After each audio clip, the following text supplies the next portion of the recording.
Hey guys, Justin here, and I'm here today with, well, technically another episode.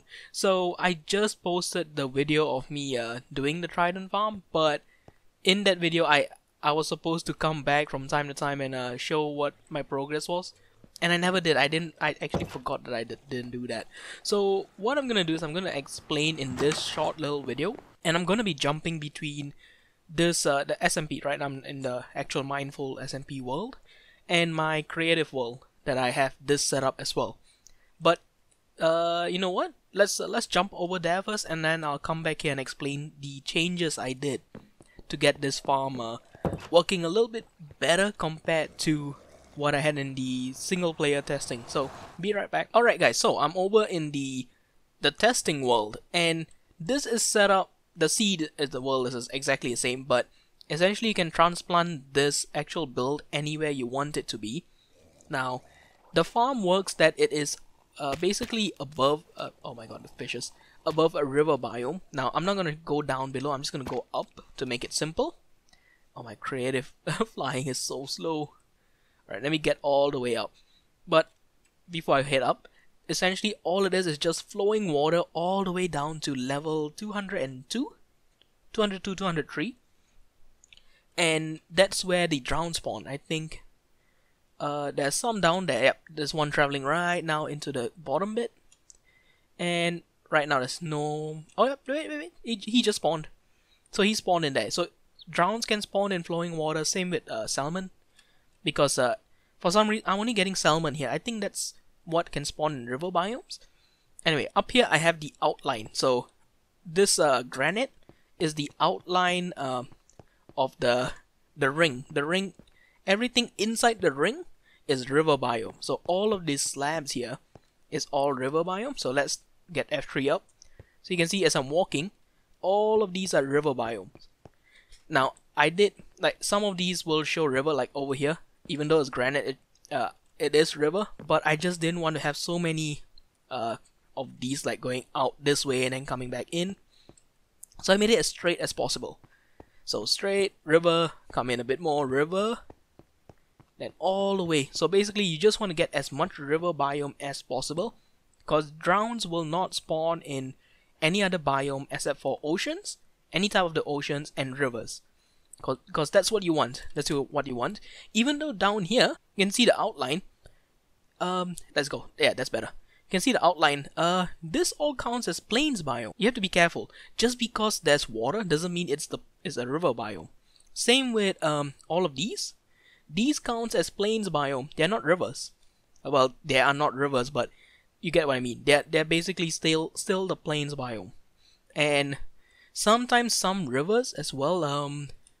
Okay, that pond over there is gonna be a dark oak biome. So you have to be careful with that. You have to check F3 when you're building the farm and make sure it is river. So what I did was, I came into a river biome. I found this river. I marked out all of the river biome that is usable in here. So you can see that weird shape where it goes back in and comes back out, and then continue. And I'm trying to make it as straight as possible. And that's the spawning places up here. As you can see, I did skip some of the parts to make it as straight as I possibly can, because I don't want too many bends. And it also makes building this a lot tougher. Building this is not hard. It is not hard, because all you need is a lot of blocks and just some water. Water is not that much. The most expensive thing is the trapdoors. No, not trapdoors. The fence gates. Okay, so when you have the water, you can have the... I had the water going all the way up to a build limit, which is level 256. And then flowing all the way down here, but right now I'm standing on level 200. Now I'm standing on level 200, so there's 2 blocks above me. There's a bunch of fence gates, all blocking the water from going down, just cause we want these guys to drop down. Okay, so these guys are dropping down. That's perfect, that's exactly what we want. Now you can see they're just standing here. They're not doing anything. I'll explain these stuff over in the SMP, because these are some changes that I did, because I found from testing it kind of acts differently between this world and the SMP world. So is he attracted? Yeah, he got attracted, and now they lost interest. So you can see they're not really interested in anything. So there are 3 ways you can use to attract the drowns. Number 1, I can be here in survival, and eventually they'll get attracted to me. And not always. They do get attracted. Number 2, the easiest way is turtle eggs. But with turtle eggs, they have to be really close. You can see this guy is really close right now. He got attracted. And he's gonna drop down. Okay. The next way, which I really liked, is villagers. So I got 2 villagers trapped in here.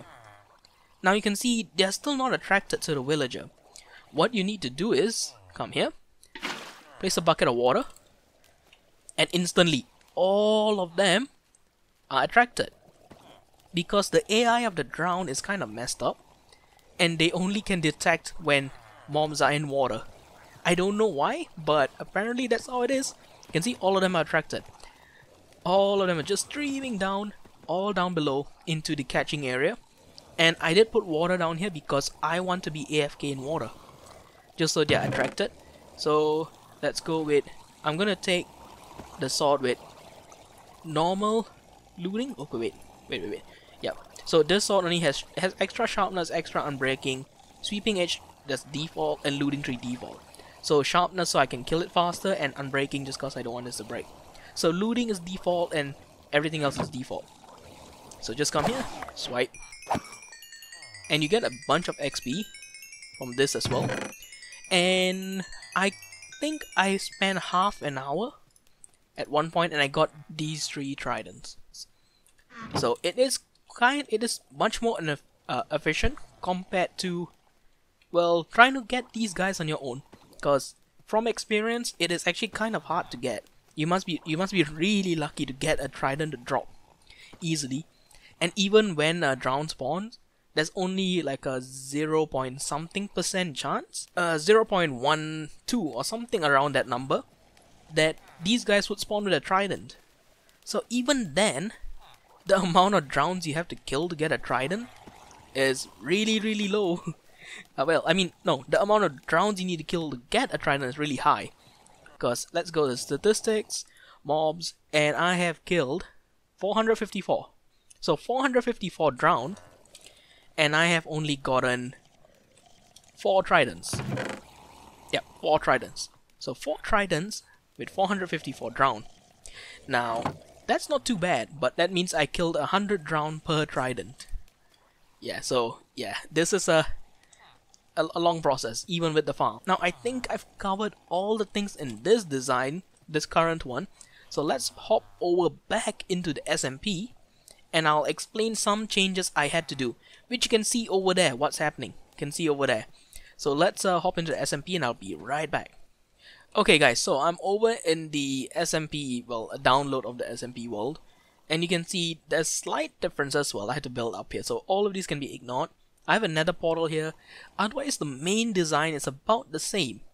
Now, one change that I did make, your AFK spot needs to be totally covered so these guys can't see you.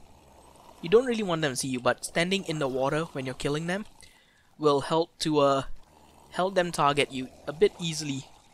Sometimes, because sometimes they do lose interest in the villager, which I do have a villager in here, one single villager, and the way I brought him up is you use a bubble column all the way down to up here. Not fun. I just had a 2x2, filled it all the way up, brought him up here, trapped him, and again he's flowing in water, and I had the water pushing him back because you don't want him too close to the front, because some drowns can kind of shoot through, but because he's right in the back, they can't really target him. You can see a bunch of drowned right here. Now, one change I did make, as you can see in the other world, I had these cobblestone fences only going 1, 2, 3, but here I extended it all the way. The reason is the drowns can, when they come here, they kind of get trapped, so on the edge that I had here. So this way they'll walk, and they can walk all the way down. Now they can get trapped here, but at this point they will come to the center, I've noticed. The next thing I had to do, as you can see, there's a tall wall over here. Now for some reason, even though there's they shouldn't be able to target the villager, even though I covered this all up, they can somehow still see him.